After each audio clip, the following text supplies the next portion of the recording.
Serious नहीं है, कुछ भी नहीं है। थोड़ा आनंद में रहिए, थोड़ी प्रसन्नता में रहिए, थोड़ी स्वतंत्रता के साथ जीवन यापन करिए, स्वच्छंदता मत रखिए। धर्म के नियमों को मानना ही स्वतंत्रता है। सिखा देता हूं। आदमी कहता है हम कुछ नहीं मानते, हम तो स्वतंत्र जीवन जिएंगे, मेरे मन को भाया कुत्ता काट के खाया। अरे भैया, मन के अनुसार चलना स्वतंत्रता नहीं है, मन के अनुसार चलना मन की गुलामी है। हम किसके अनुसार चल रहे हैं? क्या कहते हैं? हम तो अपने मन के अनुसार चलेंगे। किसके अनुसार चलेंगे? मन के अनुसार चलेंगे। कौन चलेगा? मैं मालिक है कि मैं मन मालिक है? बोलो, मैं मालिक चलने वाला या मन मालिक है? तो तुम मालिक होके भी कह रहे हो मैं मन के अनुसार चल रहा हूं, तो मन मालिक हो गया। और जिसका मन मालिक हो गया, अब तो बस भगवान उसके मालिक नहीं रह गए। वैसे आदमी कहता है ना, अब तो तुम्हारे भगवान ही मालिक हैं। ये बात गलत है। जब कोई व्यक्ति गलत रास्ते पर चलता है तो उसको कहो कि अब तुम्हारे भगवान मालिक नहीं रह गए, अब बेटा तुम्हारा हरिओम तत्सत होने वाला है। लेकिन लोग उल्टा कहते हैं, भगवान है मालिक हैं। भगवान कहां मालिक हैं? भगवान तो उसके मालिक हैं जो भगवान के पथ पर चलता है। भगवान तो उसके मालिक हैं जो शास्त्रों के पथ पर चलता है। भगवान तो उसके मालिक हैं जो भगवान को मानने वाले गुरुदेव के बताए मार्ग पर चलता है, आत्मज्ञान के पथ पर चलता है। तुम्हारे मालिक भगवान नहीं हैं, तुम्हारे मालिक असुर हैं, राक्षस, और उसका परिणाम भी तुम्हें मिलेगा। तो यह भी एक बड़ी गड़बड़ चीज है। हमने सुना है रोग फ्रेज में, गुरुजी अब तो इसका भगवान मालिक है। मैं बड़ा ऐसे माथा खुजाता हूं, यार ये भगवान के विरुद्ध चल रहा है, भगवान इसके कैसे मालिक हो गए? अब इसने मालिक तो राक्षस को बना लिया, शत्रु को बना लिया, और कह रहा भगवान इसके मालिक हैं। भगवान तो भक्त के मालिक हैं, भगवान तो प्रेमियों के मालिक हैं। दो कौड़ी के लोगों के मालिक थोड़ी हैं भगवान, राक्षसों के मालिक थोड़ी हैं भगवान। राक्षसों का तो बस बंटाधार करने के लिए आते हैं अंत में, कि अब इसका बंटाधार हो रहा नहीं, हम ही से होगा। मुंडी पकड़ करके ऐसे मुड़ेड़ देते हैं, जैसे हिरण्यकश्यपु का मुड़ेड़ दिया, जैसे कंस का, जैसे रावण का। भगवान की मालकियत हमने जब स्वीकार नहीं की तो हम स्वच्छंद हो गए, हम विधर्मी हो गए, हम अधर्म के पथ पर चले गए। मैं सिर्फ इतना ही आपसे कहना चाहता हूं कि इस जीवन में आप बाह्य आवरण देख करके कुछ न समझें। किसी भी व्यक्ति के बाहरी क्रिया, कर्म, कर्तव्य ये देख करके न समझें।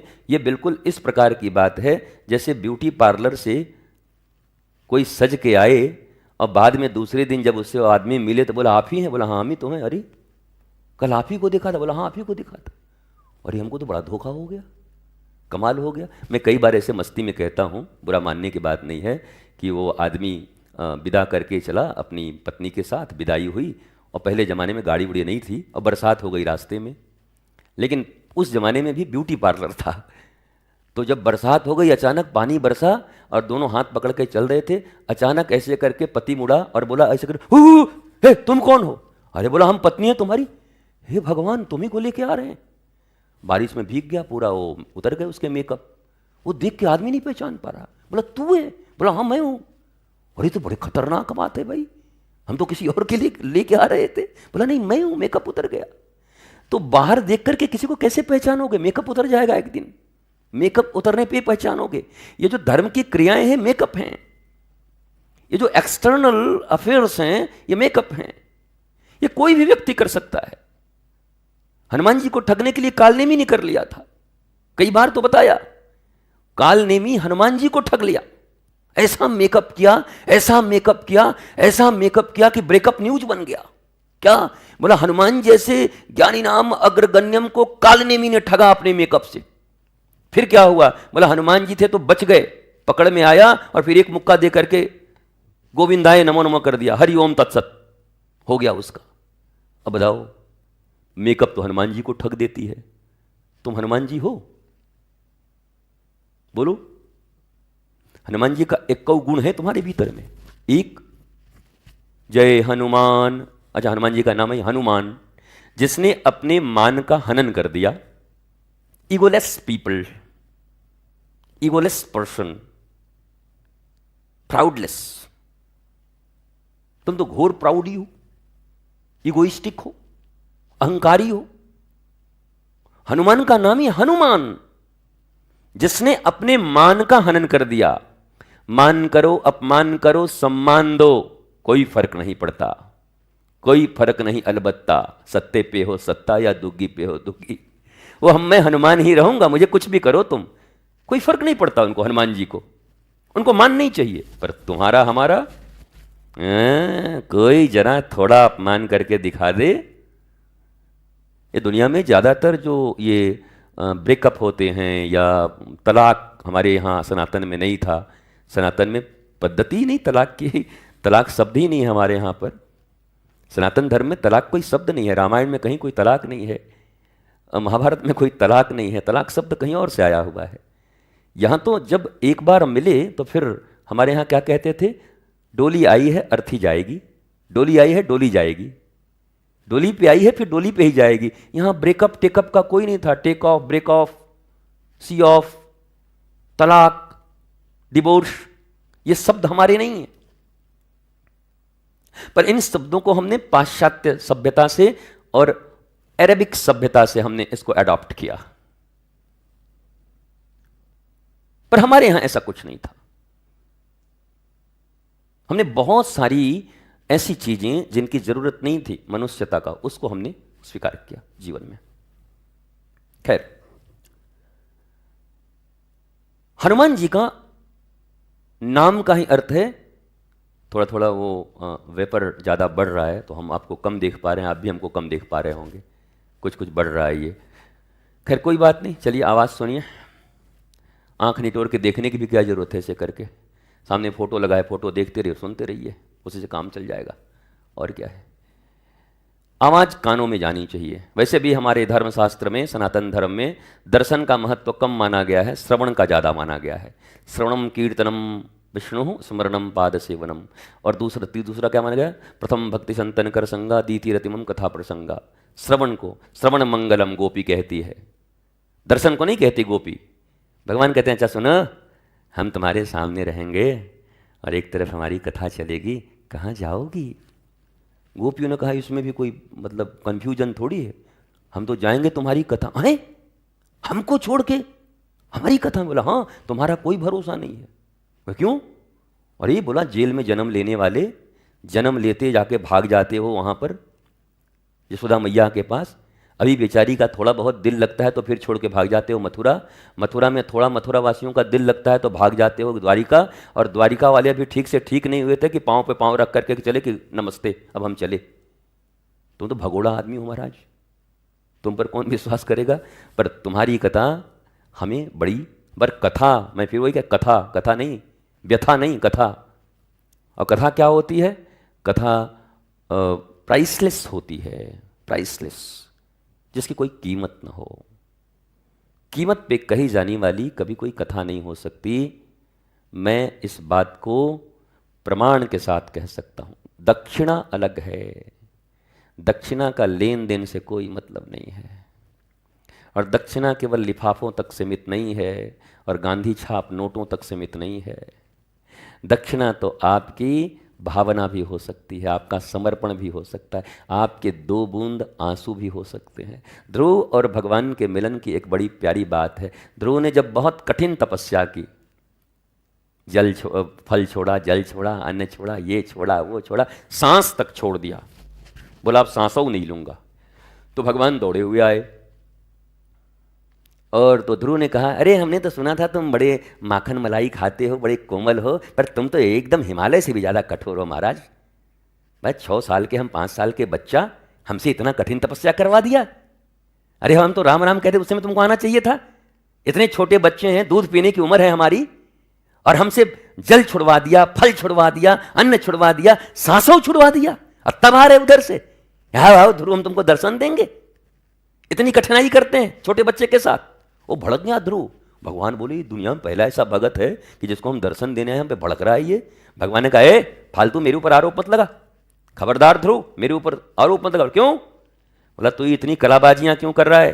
मैं सत्य कहता हूं, जहां तेरी सौतेली मां ने तेरी हाथ को पकड़ करके और तुझे उस राज गद्दी से उतार कर, पिता की गद्दी से उतार कर, पिता के गोद से उतार कर तुझे उस राज दरबार में फेंक दिया था, वहीं पर खड़े होकर के परित्याग करके मैं सत्य कहता हूं, अगर तुम्हारे आंखों में एक अश्रु की बिंदु आती और तुम्हारे आंसू यहां से नासिका से होते हुए, होठों से होते हुए, कपोलों से होते हुए ठुड्डी पे आती और यहां से यहां गिरने में, जमीन पर गिरने में जितना समय लगता आंसू को, उससे पहले मैं उपस्थित हो जाता। मेरे आने में देरी नहीं है, तेरे आंसू आने में देरी हो गई। तू बेकार का इतना तिकड़मबाजी कर रहा है, बेकार के इतने तपस्या कर रहा है। काश कि तेरे हृदय में ऐसे दोनों हाथ उठा करके, हे मेरे दाता, हे मेरे प्रभु, मैं आपका बालक हूं। एक अश्रु की बूंद यहां से उतरकर धरती तक जब तक गिरती, उससे पहले मैं हरि उपस्थित हो जाता। इसलिए मेरे ऊपर आरोप मत लगा। खुद ही जिम्नास्टिक की तरह जिम्नास्ट कर रहा है, मेरे ऊपर आरोप लगा रहा है, ये करूंगा, वो करूंगा, वो करूंगा। तेरा कठोर व्रत करने का मन था, बड़ी अच्छी बात है। ठाकुर ध्रुव बोला महाराज आप बच्चा को भी नहीं जीतने दोगे। बताओ, हम इतना बोल बाले थे, लोगों को बताते कि देखो हमने भगवान को डांटा है, सो ये आपने हमारा पोल खोल दिया।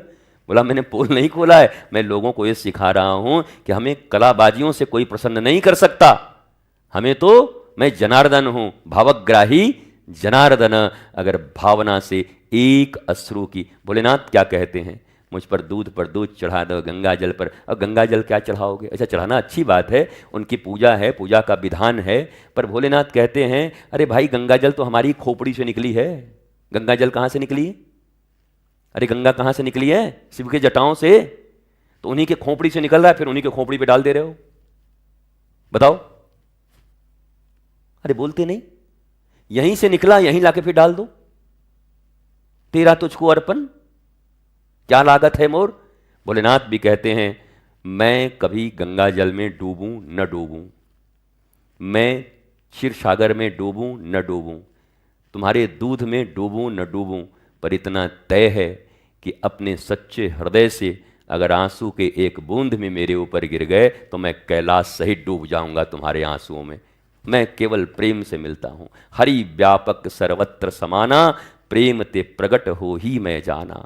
राम ही केवल प्रेम प्यारा, बिना प्रेम के ना ही मिले नंदलाला। प्रेम ही, भावना, एक अश्रु बूंद। पर संसार कैसा है? संसार तो ब्रेकअप के लिए रो रहा है, मेरा दिल तोड़ दिया, एक घड़ा आंसू, वो घड़ा गिरा है फिर दूसरा घड़ा आंसू। संसार किसके लिए रो रहा है? मेरा 1,00,000 रुपया फ्रॉडिज्म हो गया, घड़ों आंसू। क्या हो गया? हमको उसने चोर कह दिया, घड़ों आंसू। क्या हुआ? बहू क्यों रो रही हो? हमारी सासू ने कह दिया तेरे बाप का राज है, इसलिए मैं 2 घड़ा आंसू निकाल दी। सासू मां आप क्यों रो रही है? बताइए, आजकल की बहू हमको बुढ़िया कह दी कि बुढ़िया तू मालकिन बनेगी। घड़ों आंसू, और इतने आंसू। लेकिन क्या भगवत प्रेम में भगवान से मिलन के लिए, कृष्ण से मिलन के लिए, हे कृष्ण मुझे तुमसे कुछ नहीं चाहिए, सत्य शपथ लेके कहता हूं मेरे कन्हैया, मुझे तो बस तू चाहिए। क्या ये कहते हुए तुम्हारे आंखों से कभी आंसू आए हैं? सीने पे हाथ रखो, छाती पे, असली हो तो छाती पे हाथ रख के बताओ। नहीं बता सकते। सैकड़ों बार रोए होगे मंदिरों में, सैकड़ों बार भगवान के पास रोए होगे, अकेले में रोए होगे, तकिया भीग गई होगी, पर कारण भगवान न होगा, कारण तुम्हारे संसार के होंगे, और बड़े 2 कौड़ी के कारण होंगे। कोई फ्रॉड छोड़ के चला गया, उसके लिए रो रहे होगे, कोई धोखेबाज से मुक्ति मिल गई, उसके लिए रो रहे होगे। अरे किसी ने छोड़ दिया तो मुक्ति हो गई, मुक्ति पा गए, उत्सव मनाओ, खूब उत्सव करो, बोला मुक्ति मिल गई। पर तुम जीवन में हर एक छोटी छोटी चीजों के लिए रोते हो। छोटी छोटी बातें लोगों को याद रहती। क्यों भाई? जाके उनको ये कह दो उनसे हमारी बातचीत नहीं है। क्यों? हमको ना एक दिन उन्होंने ऐसे कह दिया था, तब से मैं बातचीत नहीं करता। वाह रे, हरिश्चंद्र के 5वीं पीढ़ी, क्या इनका जीवन चल रहा है? ये कोई जीवन? इस छोटे से जीवन में इतना साधारण जीवन, अंतिम श्वास कभी भी चल रही है, जो श्वास बाहर गई है वो अंदर आएगी नहीं आएगी इसकी गारंटी किसी के पास नहीं है। इसलिए हमने लिखा कि जब किसी से क्षमा मांगने का भाव हो तो देर मत करना, किसी को क्षमा करने के भाव हो तो उसको भी देर मत करना, क्योंकि समय तुम्हारे पास नहीं है। तुम्हारी कोई भी यात्रा अंतिम यात्रा हो सकती है, कोई भी यात्रा, कहीं की भी यात्रा अंतिम यात्रा हो सकती है। उससे पहले इस समय जो शुभ विचार मन में आए हैं उन शुभ विचारों को कर्म में परिणत कर दो, ताकि इस वक्त भी ठाकुर जी कहें, अरे अब तुम्हें मेरे पास आना है, तो मुस्कुराते हुए कहना, ठाकुर जी अभी तक का खाता वही एकदम क्लियर है, ऑडिट करा लिया है मैंने, एकदम ट्रांसपेरेंसी है मेरे अकाउंट में, इस क्षण तक का मैंने सारे सत्कर्म कर लिए हैं। ओ जी बुलाओ, अभी आते हैं। ऐसा नहीं, ठाकुर जी रुक जाइए, अभी बहुत सारा काम करना है। हे भगवान, हमको तो पता ही नहीं था कि अभी जाना है। ये तो किसी को पता नहीं है कि अभी जाना है, एक क्षण में पता नहीं है। इसलिए संत अपने जीवन के हर क्षण को अंतिम क्षण मानते, हर क्षण को अंतिम क्षण मानते हैं और उस क्षण में अपने सत्कर्म को मूर्त रूप दे रहे होते हैं। कल उनके लिए कुछ नहीं है, उनके लिए आज अभी इसी क्षण सब कुछ है। वो इसी क्षण सत्कर्मों को कर लेना चाहते हैं। योजनाएं ठीक हैं, जीवन में सत्कर्मों की योजनाएं होनी चाहिए कि मेरे जीवन में भविष्य में मैं ये सत्कर्म करना चाहता हूं। यह भी एक भजन ही है कि हमने सोचा है अच्छा काम करने के लिए, पर अभी तक का अकाउंट क्लियर है। अगर अभी के अभी जाना पड़े तो मैं कह सकूं, चदरिया जस की तस धर दीनी। तब ये न कहना हो कि हे भगवान चादर तो लॉन्ड्री में है, आज आया नहीं है वो, तो कैसे? चादर हर समय तैयार है। ठाकुर जी जैसी चादर दिया था वैसे ही चादर चकाचक है, अभी बुलाओ तो अभी हाजिर, और कहो कि अभी थोड़ी दिन और रहना तो भी राजी, कहो कि अभी 10 साल और रहना है राजी हूं, कहो 10 सेकंड में आना है राजी हूं। अरे राजी तेरी रजा में हो, राजी तेरी रजा में अपनी बने ही बने। हम बिगड़े क्यों कहें? ठाकुर जी किसी का बिगाड़ता थोड़ी है। कई लोग हमको कहते हैं, तू ही बिगाड़े तू ही सवारे। ठाकुर जी कोई शकुनी है बिगाड़ने के लिए बैठे हैं? मंथरा हैं कि तू ही बिगाड़े? तुम मंथरा हो, तुम शकुनी हो, तुम युधाजीत हो, ठाकुर जी क्यों बिगाड़ेंगे? तू ही बिगाड़े। जैसे ठाकुर जी का सब काम खत्म हो गया, बिगाड़ने के लिए बैठे हुए हो। वो तो सबका मंगल कर रहे हैं। ठाकुर जी के मन का नाम है नारद। नारद तो असुरों के पास भी जाते हैं और धीरे से शिक्षा दे आते हैं, अरे भाई एक बार राम भज ले। जब नहीं सुनता तो नारद जी कहते हैं बिल्कुल सही कह रहे हैं, भिड़ जाओ नारायण से। नारद जी कहते हैं ऐसे ये मानेगा नहीं, नारायण के हाथ है मरई के मानेगा ये, तभी इसका सदगति होगा। चाहे तो जीते जी तुम्हारा मंगल करा देंगे, चाहे तुमको मरवा देंगे भगवान के हाथ से। नारद जी का ये काम है। और नारद जी भगवान के मन है। मन तुम्हारा मन है ना, तो भगवान जी का मन कौन है? ईश्वर का मन नारद। नारद भगवान के मन है। नारद जो कह रहे हैं उसे मान लेना, वो भगवान का मन कह रहा है। और भगवान का मन कैसा है? निर्मल है। हमारी तुम्हारी तरह मल नहीं है उसमें। मतलब भगवानों के मन में अगर मल हो जाएगा तो फिर कैसे होगा? भगवान के निर्मल मन है नारद जी। नारद जी की हर उक्ति हर वाणी भगवान के मन की वाणी है, भगवत वाणी है। यह हम मान करके देवर्षि की वाणी माननी चाहिए। देवर्षि, महर्षि, ऋषि, मुनि, साधु, संत, गुरु, सदगुरु, इनकी वाणी भगवान के मन की वाणी है। भगवान अपना मन बनाकर इनको भेजे हुए हैं। जाओ जाओ ये कह के आना, जाओ मेरे बच्चों को ये कह के आना, जाओ मेरे बच्चों को ये कह के आना।